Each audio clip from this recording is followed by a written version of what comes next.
Hey everybody, we're Dweller at the Well from Boise, and we're doing this interview for IDIOTEQ. Happy to be on here. We're missing one band member. Oh yeah, this is 3/4 of the band. Yeah. One of our members is on a plane to Austin right now for his birthday. Happy birthday, DJ. Happy birthday, dude. Happy birthday, homie. Oh yeah, so I'm Chris. Chris. And I'm a non-Chris named James. And I'm drums. Chris. Oh, vocalist and guitars. Well, guitar. A guitar backup vocalist. Yeah. Okay, so we got a list of questions here that they want us to read. So, first question is, hey guys, how are you? How's Boise? It's freaking snowy and freezing cold in Warsaw. I bet Poland probably gets pretty cold, but also Boise gets amazingly cold. Yeah, we just recovered. Yeah. Yeah, we had our worst winter since the 1950s, so... Yeah, it friggin' sucks. There was the most snow since, recorded history in Boise. What led you to forming Dweller at the Well? Well, actually we had been, me, DJ, who's not here, and Chris had been playing in bands forever together. Yeah. And James had been playing in the local area. He's known Chris for a while too. Yep. And so the first iteration of this band was called Thread, but then we changed the name and changed up a few members and finally ended up with the 4 that we have today. And so I guess being friends and playing music is what led us to forming Dweller at the Well. Yeah. Question number 3. Is there a deeper meaning behind the band's name? Actually, it's a play off of Chris's last name. His last name is Fonseca, which means dweller at the dry well. Yeah. And so we just kind of adapted it to be Dweller at the Well. So, question number 4. You had been raising money and supporting your debut record over a year ago. How did that campaign go? It went really well. We had a goal of 500 just to pay for recording expenses and printing of physical CDs and shirts and stuff, and we soared past it, like $20 past. That's soaring past, right? Yep. Yeah. And so we met the goal, and thank you again. I know we've said it a bunch of times, but thank you again to everybody that did the pre-orders and gave money. That meant a lot and really helped us get going. Question number 5. How did your first professional recording process go? It went really well, seeing as we did it. Yeah. James and I both went to school for recording, and Chris and DJ have, been playing music and just, recording on their own forever, and so we just decided to give it a shot and do it ourselves so nobody could tell us what to do. And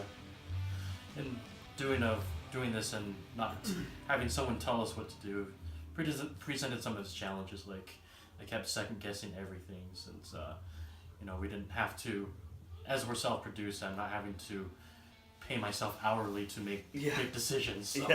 Yeah, we spent a little too long on it. Probably we learned our lesson. So I think for the next record, we're gonna have somebody, an outside ear, come in and tell us when we're spending too long on stuff.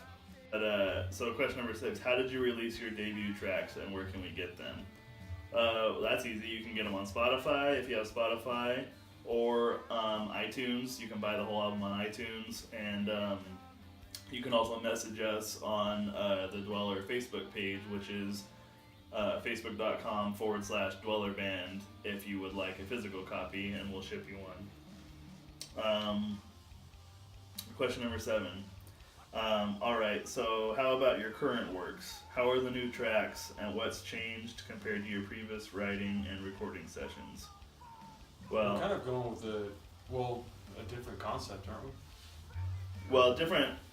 So we're working on a new album right now, Yeah. and so it's a different concept for sure, but as far as our process for writing, I think we've kind of narrowed down to how we like to write, which is all 4 of us in a room with acoustics, and somebody will bring either chords or lyrics or a song skeleton, and then we kind of like to have everybody in on it, just because all my favorite artists, at least, it's been a collaboration, and I always really like that vibe of just getting in a room with these guys and writing music, and sometimes it gets ugly and you get mad at each other, but I feel like the best music comes out of that. So yeah, I think we've definitely like ironed out the kinks. yeah. That last album, it was kind of touch and go as far as like some of the songs, and now it's like, okay, like it's almost like second nature. This is just how we write. You know, we're still open to change. We're still open to, you know, change it up. But right now, that's what works for us. I feel like our process has changed as well, James. Yeah. Well, one thing they clarified, I wasn't involved during the song. That's the majority of the song written for the first process. I always forget. So in my mind, you've always just been in the band now. Yeah, but yeah, I'm involved in some of the tweaking of the songs too. Yeah. You know, to make things flow better, or to reflect of, you know, how we wanted to do things as an artist. So yeah, this will be the first album where James has been here since the very beginning. Yeah. The last album, he joined the band when we had the majority of the songs written, and he helped us tweak them, and he wrote his own like second guitar parts. So this is the best stuff we've ever written, in my opinion, because everybody's been on it from the ground floor. So, question 8: when can we expect the new record, and are you aiming at partnering with some DIY labels to release it? Well, if we can get our crap together, we're hoping it'll be out in 2017. But it's looking like late 2017. There'll be a new Dweller record. Yeah. And we're talking with a local producer here to come in and give us an objective here. And who was it again? His name's Ryan. Ryan. Yeah. yeah, Ryan Cork. Yep. And there are some awesome DIY labels in Boise, actually. We haven't been talking with any of them, but it's not because we don't want to. It's just probably a lack of thinking on my part, just because we've always done stuff ourselves. So we're kind of DIY. DIY, yeah. Yeah, DIY, self-sufficient. Yeah.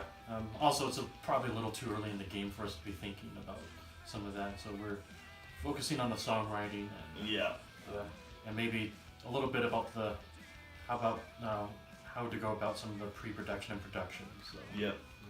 Yeah, so label question is wide open at this point, but we're definitely not opposed to it.